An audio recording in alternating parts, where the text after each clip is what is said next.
কোথাও গিয়ে দেবদা এত পরিশ্রমী একজন মানুষ যে তিনি একটা সিনেমা শেষ না হতে আরেকটা সিনেমাতে কিন্তু কোথাও গিয়ে হাত দিয়ে দিয়েছেন এবং আরেকটা সিনেমার শুটিং কিন্তু কোথাও গিয়ে শেষও করে ফেলছেন।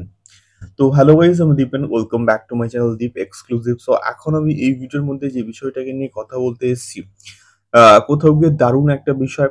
তার কারণটা হচ্ছে অলরেডি 'প্রজাপতি 2' কে নিয়ে আমি কিন্তু মোটামুটি কথা বলতে এসেছি এবং 'প্রজাপতি 2' কে নিয়ে ইন্টারেস্টিং একটা আপডেট স্বয়ং দেবদা কিন্তু আমাদেরকে দিয়েছে এবং সেই আপডেটটা কিন্তু কোথাও গিয়ে 'প্রজাপতি 2' এর বাজেট সংক্রান্ত। 'প্রজাপতি 2' যে জনরার একটা প্রজেক্ট, যে ধরনের একটা প্রজেক্ট, তা তো তার বাজেট কিন্তু খুব বেশি হওয়াটা কিন্তু উচিত ছিল না। হয়তো ২ থেকে ৩ কোটির মধ্যে হলো, বাস কমপ্লিট হয়ে গেল। বাট স্টিল 'প্রজাপতি 2' কিন্তু ২ থেকে ৩ কোটি টাকার ছবি কিন্তু নয়।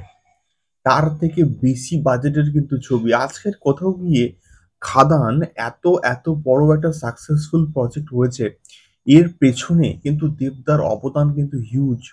আজকে কোথাও গিয়ে 'খাদান' আ এত সাকসেসফুল হয়েছে এবং তার ফলে কিন্তু দেবদার 'রঘুর ডাকাতের' মতন বড় একটা প্রজেক্ট কিন্তু করতে পেরেছে এবং 'রঘু ডাকাতের' উপর কিন্তু পরবর্তী সিনেমার ভাগ্য কিন্তু ডিপেন্ড করছে যে 'রঘু ডাকাত' কতটা বিজনেস করবে এবং তারপরে সেটা অন্য ছবিতে আবার কিন্তু কোথাও গিয়ে বিনিয়োগ হবে।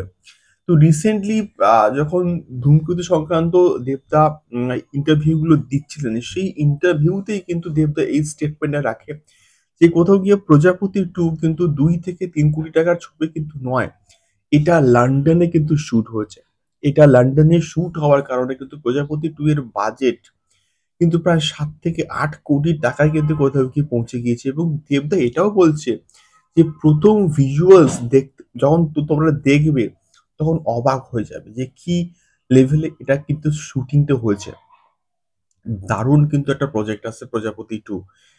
তো ৭ থেকে ৮ কোটি টাকার একটা বাজেটের ছবি, জাস্ট ভাবো যে ভিজুয়ালস গুলো কিরকম হবে এবং তার সঙ্গে অলরেডি গতকাল দেখলাম যে কলকাতায় কিন্তু 'প্রজাপতি 2' এর শুটিং কিন্তু স্টার্ট হয়ে গিয়েছে এবং এটা ভালো কিছু হোক এবং আ দেখলাম ভালো করে কিন্তু মোটামুটি শুট করা হচ্ছে। তো 'প্রজাপতি 2' এর শুটিং হয়তো আর ২-১ দিনের মধ্যে হয়তো কমপ্লিট হয়ে যাবে। দেখা যাক কি হয়। তোমাদের কি মতামত এই সম্পূর্ণ বিষয়টাকে কেন্দ্র করে অবশ্যই কিন্তু কমেন্ট করতে পারো এবং তোমরা কারা 'প্রজাপতি 2' বলো বা 'ধূমকেতু' বলো বা হচ্ছে আমাদের 'রঘু ডাকাত'কে নিয়ে এক্সাইটেড, অবশ্যই কিন্তু কমেন্ট করো। দেখা হচ্ছে পরবর্তী ভিডিওতে। টাটা।